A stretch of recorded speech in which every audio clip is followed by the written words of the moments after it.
What's good, everybody? It is Jordan. I'll come back at you on another video.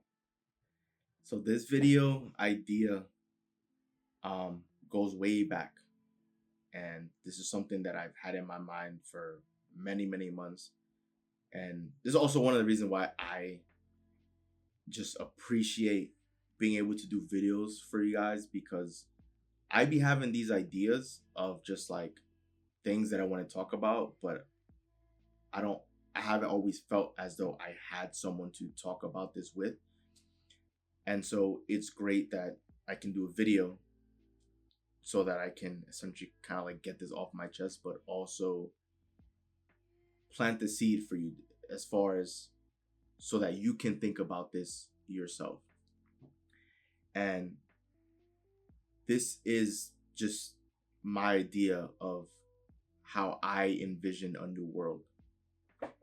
And one of the big things, the big, I guess, quotes or lessons that I've learned over the years is to not always see things as what they are, but to see things as what they could be. Right? A simple example that I can give you. If I were to show you an acorn, right? Have the acorn in my hand, show you an acorn. And I ask you the question, what do you see? What is it that you'll respond with, right? Some people will simply say an acorn, right? There's going to be other people that'll say that they see a tree. There's going to be someone else that says that they see a house, a home, right? Because of course, the acorn can grow into a tree. The tree can be the wood, it's wood, right? Can be used to make a home. And then there's going to be someone that says that they see an entire city, an entire civilization, just off of that one corn, that one acorn, right? I sort of had that same idea and that same thought process. And I want to take this back to the 2022 World Cup, right? The last World Cup. The World Cup where Argentina won.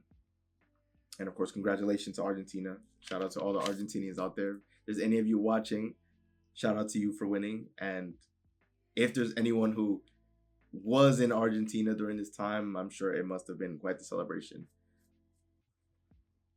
I remember after Argentina won, and of course the team traveled back and they had the whole parade and everything. I remember seeing so many videos and so many clips of it where it just seemed like, I think they said there was probably 4 million people that were like at the country's like the center, like the square, whatever it was called.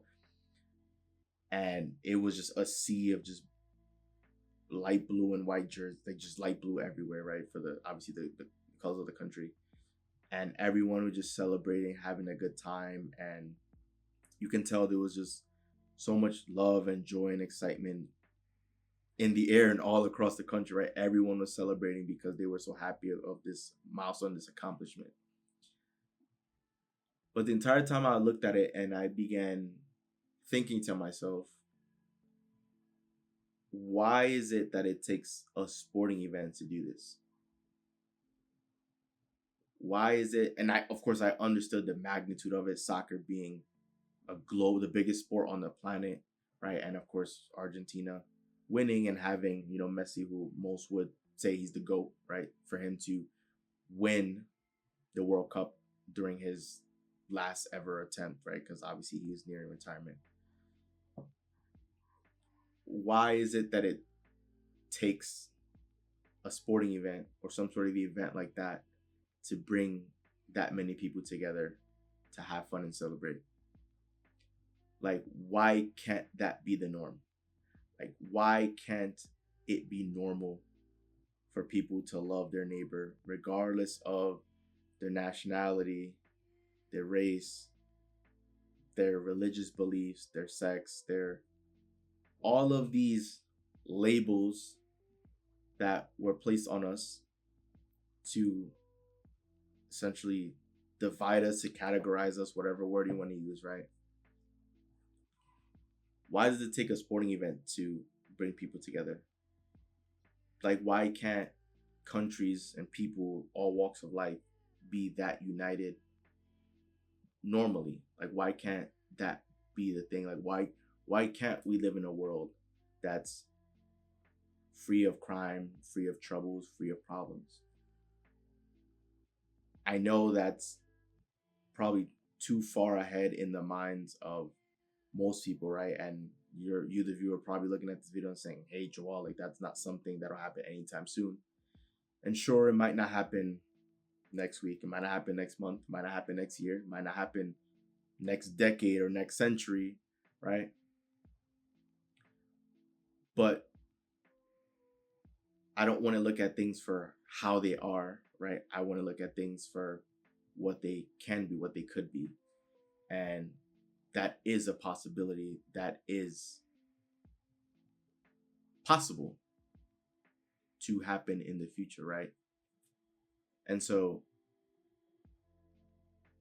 I look at that and reflect, right? It's like I look at that and say, why can't that be the case for my city? Here, living in New York City, of course, so many things happen in New York City, super fast paced. I know everyone is busy, everyone has their own lives. And like, for example, if you've ever taken a train in New York City, so many things are happening, so many people going in and out, right? And I understand that everyone is just trying to mind their business because they got things to do and places to be, right?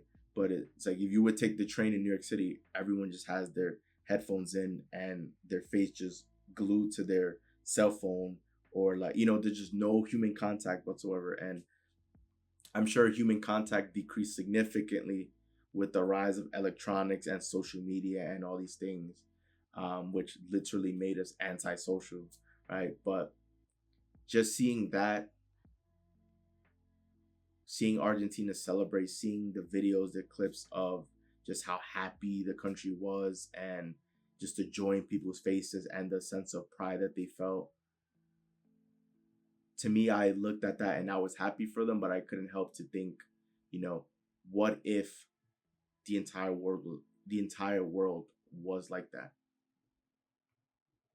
Why did it need to take a sporting event? Like why does it need to be like an Independence Day for a country, for the country to feel prideful of itself, or people going around celebrating? Like, I understand that for celebrations, it costs money. Like, if you want to celebrate with food, with, alcohol, with drinks, all these things. But I'm just talking about like just the excitement and just the joy. Like, that doesn't cost anything.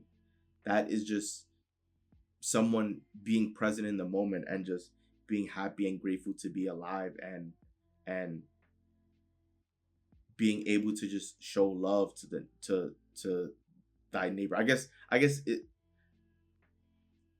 it's coming across as like also just being religious, right? Because these teachings are the teachings that you would find in religious scripture and religions all across like the world and the planet. But that's just what I had in mind, right?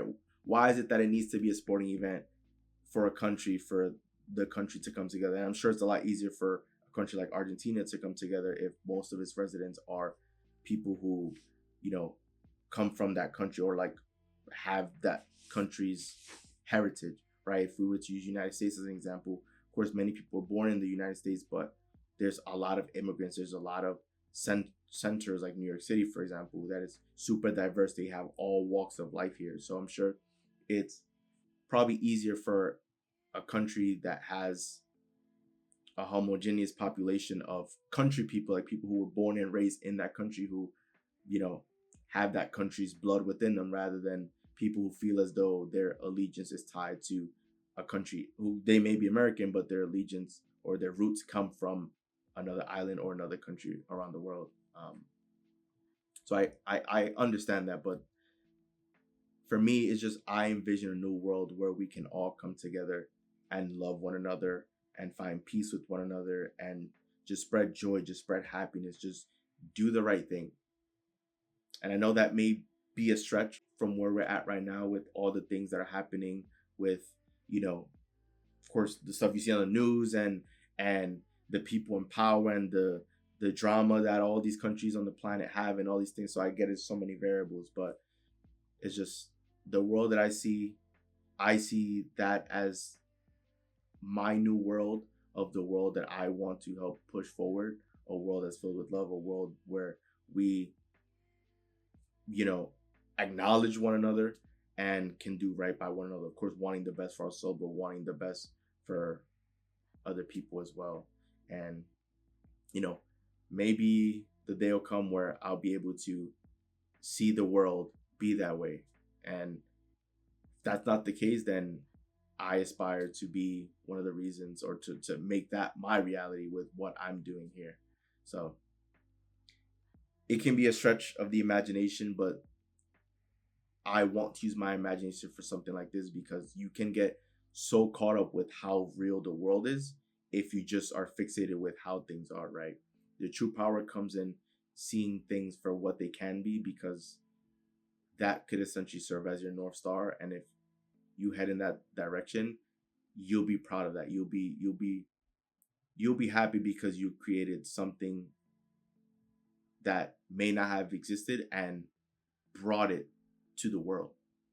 And if you have a goal like that, something worthwhile like that, then that's something to be happy about. So for me, I just want to have fun and enjoy my life and enjoy the time I have here, this existence. And I also want to help people do the same. And so hopefully one day, right, or each and every day, I can inch closer to that new world that I envision. And, you know, hopefully I can make it that be a regular, have that be the norm, a regular day where we don't need an excuse to go out and celebrate and to spread love, where that can just be how we choose to live our lives. So hopefully you found this video to be helpful and provide you with some sort of value, some sort of insight.